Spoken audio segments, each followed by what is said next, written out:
Hello everyone, welcome to maths world YouTube channel. दोस्तों, आज मैं आप लोगों के लिए बीपीएससी घटना चक्र का बीपीएससी का प्रीवियस ईयर मैथमेटिक्स का पार्ट 2 लेकर आया हूं, जिसमें आज हम लोग 10 बहुत ही इम्पोर्टेंट क्वेश्चन डिस्कस करेंगे जो आप लोग के आगामी बीपीएससी एग्जाम और एनटीपीसी और ग्रुप डी के लिए भी विशेष रूप से उपयोगी साबित होगा। तो सारे क्वेश्चंस को आप लोग बहुत ही बारीकी से सीखिएगा और अगर आप पूरा वीडियो आज देखते हैं तो आपको बहुत कुछ सीखने को मिलने वाला है। तो चलिए स्टार्ट करते हैं आज का सेशन। चलते हैं आज का फर्स्ट नंबर क्वेश्चन पे। आज का फर्स्ट नंबर क्वेश्चन यानी 11 नंबर क्वेश्चन में क्या कह रहा है? 1 और 50 के बीच कितनी अभाज्य संख्याएं आती है? 1 और 50 के बीच कितनी अभाज्य संख्या आती है? तो हम लोग गिन लेंगे। तो 1 और 50 के बीच यानी 1 को छोड़ना है, 50 को छोड़ना है, उसके बीच में आपको निकालना है अभाज्य संख्याएं। और दोस्तों, अभाज्य संख्या क्या होती है ये आपको पहले पता होना चाहिए। अभाज्य संख्या जो होती है वो जिसमें 1 से और स्वयं से ही भाग लगता है और किसी से संख्या से भाग नहीं लगे उसको बोलते हैं अभाज्य संख्या। तो यहाँ पर 2, 3, 5, 7, 11, 13, 17, 19, 23, 29, 31, 37, 41, 43 और 47 सभी क्या है? अभाज्य संख्या है जो 1 और 50 के बीच में है। यानी सभी को अगर हम लोग गिनेंगे तो ये हो जाएगा 15। यानी आपका बी आंसर इस क्वेश्चन का सही हो जाएगा। चलिए आगे बढ़ते हैं। 12 नंबर क्वेश्चन में क्या कह रहा है? एक संख्या को 342 से भाग देने पर शेषफल 47 मिलता है। यदि उसी संख्या को 19 से भाग दिया जाए तो शेषफल क्या होगा? तो ऐसे क्वेश्चन में हम लोग क्या करते हैं, जो पहला भाजक है उसमें दूसरे भाजक से भाग देते हैं। यदि पूरा भाग लग जाए, यदि पूरा भाग लग जाए तो हम दूसरे भाजक से पहले शेषफल में भाग देंगे, तो जो भागफल बचेगा वही उसका शेष हो जाता है। तो यहाँ पर अगर हम 19 से 342 में भाग देंगे तो पूरा भाग लग जाएगा। तो हम फिर भाग देंगे किससे? 19 से 47 में। तो 47 में 19 से भाग देंगे तो 19 दूनी 38 और बचा कितना? 9। यानी कि आपका बी आंसर इसका सही हो जाएगा। समझ में आ गया दोस्तों? ऐसे क्वेश्चन में क्या करते हैं हम लोग, पहले वाले भाजक में दूसरे वाले भाजक से भाग देते हैं। अगर पूरा भाग लग जाता है तो क्या करते हैं, जो पहला वाला शेषफल है उसमें दूसरे भाजक से भाग देते हैं। जो भागफल आता है वही इसका आंसर हो जाता है। चलिए आगे बढ़ते हैं। 13 नंबर क्वेश्चन में क्या कह रहा है? एक व्यक्ति अपनी आय का 66.2/3% खर्च करता है और रुपया 1200 प्रति महीना बचा लेता है। उसका मासिक खर्च कितना है? आपको खर्च परसेंटेज में दिया हुआ है और आपको पूछ रहा है कि मासिक खर्च रुपया में कितना होगा। तो ऐसे क्वेश्चन को हम लोग बहुत ही आसानी से बनाएंगे। मैं आपको बेसिक मेथड बता रहा हूँ। सबसे पहले हम लोग मान लेंगे कि उस आदमी की आय जो है, उसकी आय जो है वो x है। आय कितना है? x है। तो x में से खर्च कितना कर रहा है? x में से खर्च कर रहा है 66.2/3। यानी कितना हो गया? 66.2/3 कहने का मतलब हुआ 200/3। इसको गुना करेंगे और इसको जोड़ेंगे तो ये हो जाता है 200/3%। इतना यह खर्च करता है। टोटल इनकम उसको 100% है और खर्च करता है इतना प्रतिशत। तो बचा कितना इसके पास? इसके पास बच गया 100/3%।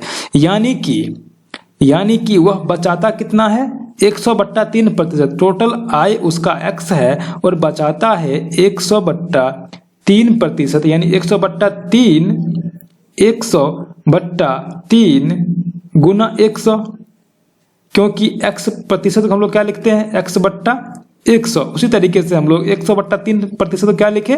100/3 और बट्टा में 100, यानी नीचे गुना हो जाएगा 100, बराबर कितना हो जाएगा? 1200। क्योंकि ये जो है यही बचत है उसका। अब ये जीरो कट गया, यानी x बराबर कितना हो गया 3600, यानी उसकी आय जो है वो 3600 रुपया है और पूछ रहा है कि उसका खर्च कितना है। तो 3600 का कितना प्रतिशत खर्च करता है 200/3%, यानी 200/3 गुना 100। ये डबल जीरो से डबल जीरो कट गया, 3 से कट जाएगा 12 बार में, 12 दूना 2400। तो आपका आंसर हो जाएगा ए नंबर 2400। समझ में आया? मैं एक बार फिर से इसको रिपीट कर देता हूं।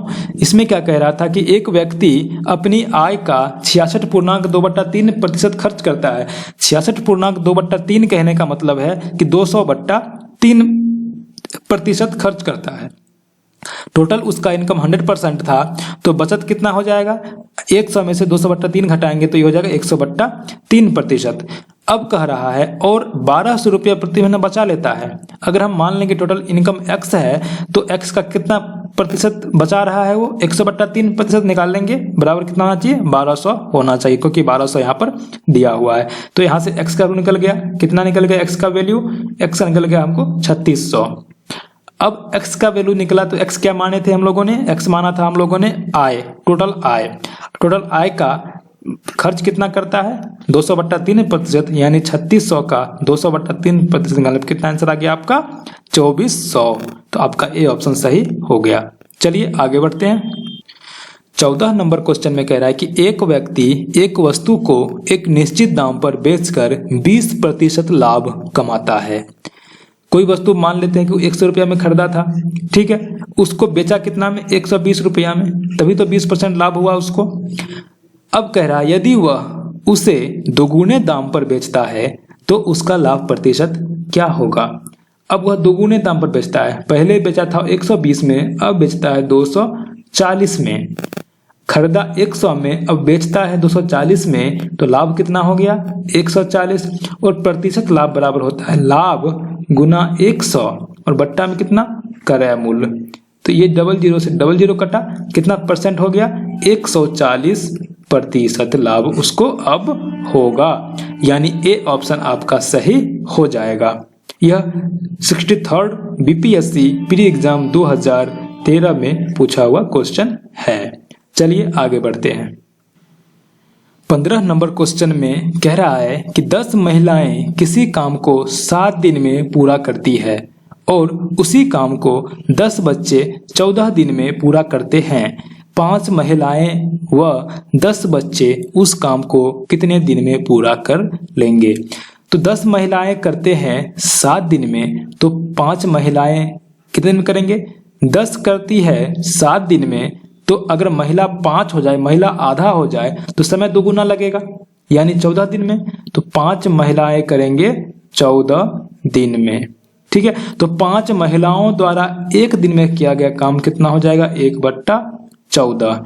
उसी तरीके से 10 बच्चे करते हैं 14 दिन में, तो 10 बच्चे कितने दिन में 14 दिन में, तो 10 बच्चे द्वारा एक दिन में किया गया काम 1/14। अब 5 महिलाएं और 10 बच्चे द्वारा एक दिन में किया गया काम 1/14 प्लस 1/14, क्योंकि 5 महिला एक दिन में 1/14 काम करती है, 10 बच्चे एक दिन में 1/14 काम करते हैं, तो दोनों मिला करके एक दिन में कितना करेंगे, दोनों को हम लोग जोड़ लेंगे। दोनों को हम लोग जोड़ लेंगे तो ये हो जाएगा 1/7। 1/7 काम दोनों मिल करके एक दिन में करते हैं, तो टोटल काम दोनों मिल करके इसको सीधा सीधा हम लोग क्या कर लेंगे, उलट देंगे, इसको हो जाएगा 7 दिन, यानी आपका डी ऑप्शन सही हो जाएगा। दोस्तों उम्मीद करता हूं कि आपको ये समझ में आया होगा। अगर आपको बहुत अच्छे तरीके से मैथमेटिक्स सीखना है तो आप हमारे YouTube चैनल को जरूर सब्सक्राइब कर लीजिए, जहां पर मैं आपके लिए लुसेंट सामान्य विज्ञान का फिजिक्स केमिस्ट्री बायो का पूरा लेक्चर मैं प्रोवाइड करवा रहा हूं, वो भी एनटीपीसी ग्रुप डी एग्जाम से पहले। तो आप लोग जरूर चैनल को सब्सक्राइब कर लीजिए। चलिए आगे बढ़ते हैं। 16 नंबर क्वेश्चन में क्या कह रहा है, 11 और 90 के बीच कितनी संख्याएं हैं जो 7 से भाग हो जाती है। 7 से भाग होने का मतलब जो 7 के पहाड़ा में आ जाए, यानी 7 के पहरा में आ जाए और 11 और 90 के बीच में हो, तो 14 से स्टार्ट होगा। 14, 21, 28, 35, 42, 49, 56, 63, 70, 77 और 84। अब जोड़ेंगे तो हो जाएगा 91, जो कि 90 से ज़्यादा हो जाएगा तो ये नहीं होगा। टोटल को हम लोग गिनेंगे तो ये हो जाएगा 11 नंबर, यानी कि आपका ई ऑप्शन सही हो जाएगा। चलिए हम लोग अब आगे बढ़ते हैं। 17 नंबर क्वेश्चन बहुत ही इंपॉर्टेंट क्वेश्चन है। आपके एग्जाम में इस चैप्टर से एक न एक क्वेश्चन तो आना ही आना है। तो देखते हैं इसको। कह रहा है इसमें एक व्यक्ति स्थिर पानी में 7.1/2 किलोमीटर प्रति घंटा, 7.1/2 किलोमीटर प्रति घंटा कहने का मतलब है कि 15/2 किलोमीटर प्रति घंटा। इसको चेंज कर दिए 15/2 किलोमीटर प्रति घंटा से नौकायन कर सकता है।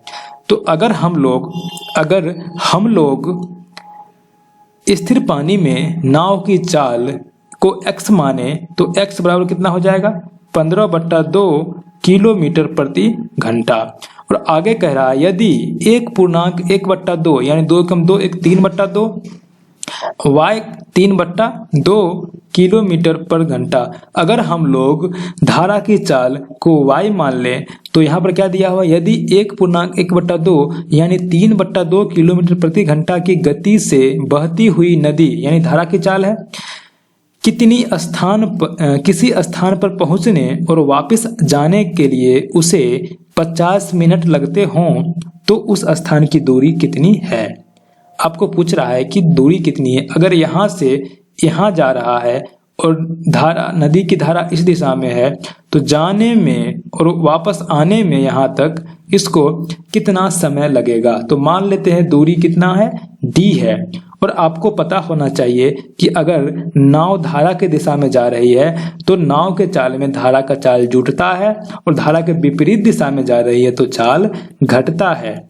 तो धारा की दिशा में पहले अगर यहाँ से चालू करता है धारा की दिशा में जाएगा d दूरी यहाँ तक, यानी कि d बट्टा तो समय कितना हो जाएगा, दूरी बट्टा चाल, यानी d हो जाएगा दूरी और बट्टा चाल कितना हो जाएगा, धारा की दिशा में जरा दोनों जुड़ जाएगा तो 18/2 हो जाएगा यानी 9। दोनों को मैंने जोड़ा नहीं है, आप इसको दोनों को जोड़ लेना तो आपका आ जाएगा आंसर 9।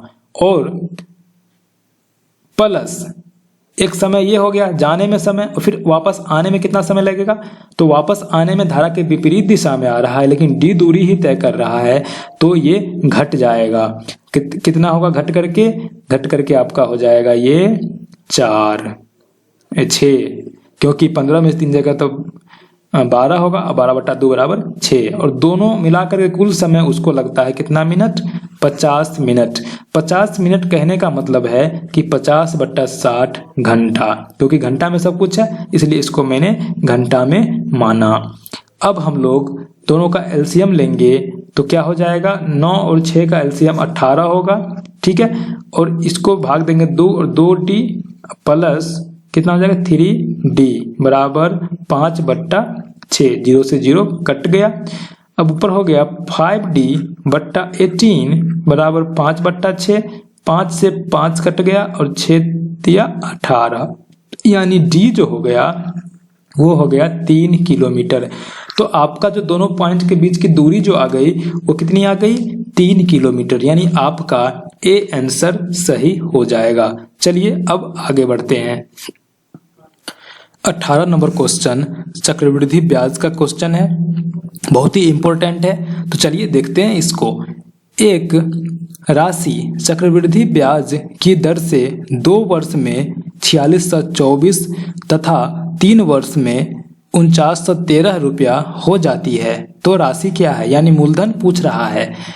तो क्या कह रहा है कि P इंटू 1 प्लस R/100 यानी 2 वर्ष में कितना हो जाता है ये, पहले 3 वर्ष ले लेते हैं। पहले 3 वर्ष में कितना हो जाता है ये 4913, और 2 वर्ष में कितना हो जाता है, 2 वर्ष में हो जाता है 4624।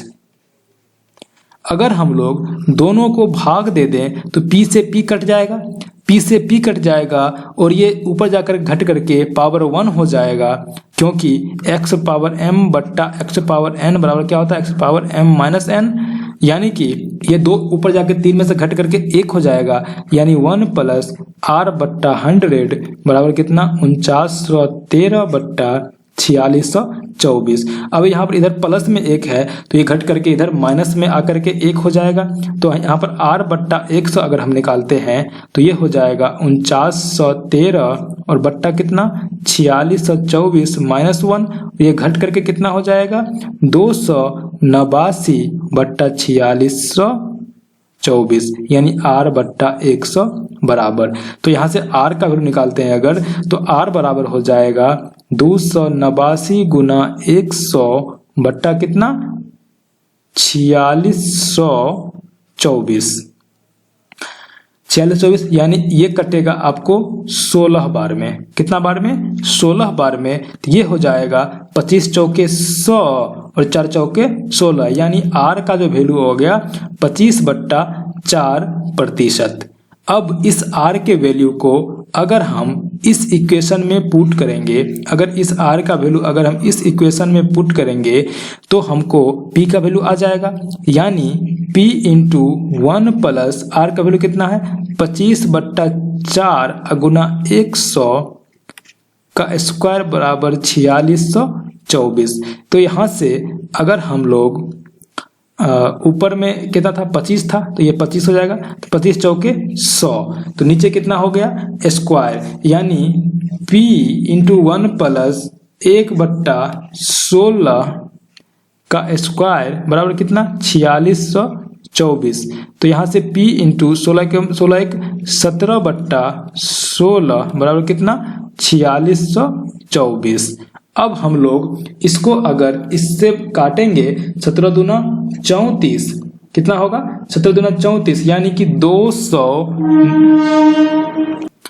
सॉरी दोस्तों यहाँ पर ये स्क्वायर था तो पहले ये स्क्वायर होगा, यानी हो जाएगा p गुना 289 बट्टा 196 बराबर कितना 4624, और 289 से 4624 कितना बार में कटता है 16 बार में, तो आपका p बराबर हो जाएगा 196 गुना 16, और इसका जो वैल्यू आ जाएगा ये आ जाएगा 4096, ठीक है रुपया। तो आपका जो p आ गया राशि आ गया कितना 4096, यानी आपका सी ऑप्शन सही हो जाएगा। दोस्तों ये बहुत ही बेसिक मेथड था, इसको आप लोग प्रैक्टिस करेंगे तो बहुत ही जल्दी ये सॉल्व होने लगेगा। चलिए अब आगे बढ़ते हैं।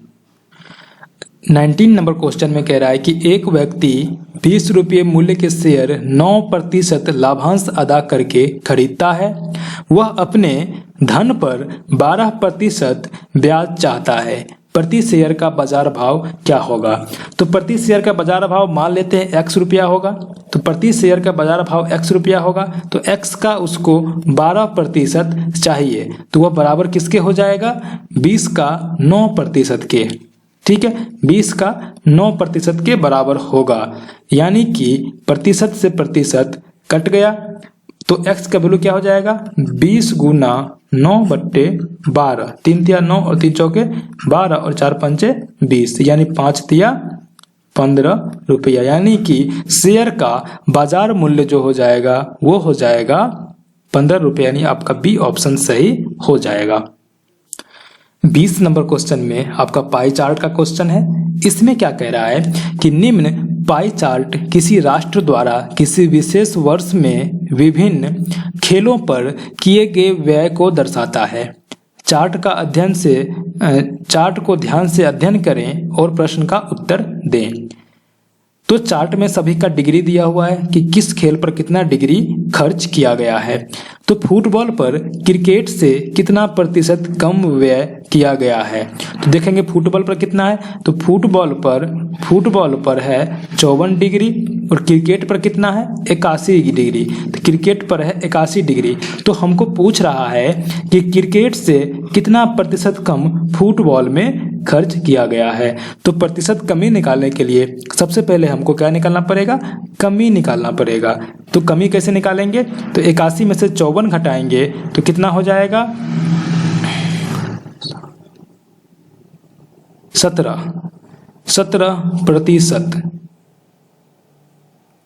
सॉरी, यहाँ पर हो जाएगा 27, क्योंकि 81 में 54 जाएगा 17 नहीं 27 होगा। तो कमी कितना हो गया 27, और हमको निकालना है कितना प्रतिशत कम होगा, कितना प्रतिशत कम होगा। तो प्रतिशत कमी निकालने के लिए कमी गुना 100 और बट्टा में कितना प्रारंभिक, यानी जो पहले था किससे हमको कम निकालना है, तो इससे कम निकालना है, तो हमको नीचे हो जाएगा 81। समझ में आ रहा है दोस्तों। अब हम लोग 27 दिया करेंगे 81 और 3 से 100 में भाग देंगे तो आपका हो जाएगा 33.1/3%, यानी आपका ई ऑप्शन सही हो जाएगा। तो दोस्तों उम्मीद करता हूं कि आज का सेशन आप लोगों को अच्छा लगा होगा। अगर थोड़ा सा भी हेल्पफुल लगा है आज का सेशन तो कमेंट करके जरूर बताइएगा, और चैनल को जरूर सब्सक्राइब कर लीजिए, और हमारे वीडियो को आप जरूर शेयर कीजिएगा, जिससे हमें मोटिवेशन मिल सके और मुझे थोड़ा सा सपोर्ट मिल सके। तो चलिए दोस्तों, आज के लिए बस इतना ही। फिर मिलते हैं नेक्स्ट सेशन में नए वीडियो के साथ। जय हिंद, जय भारत।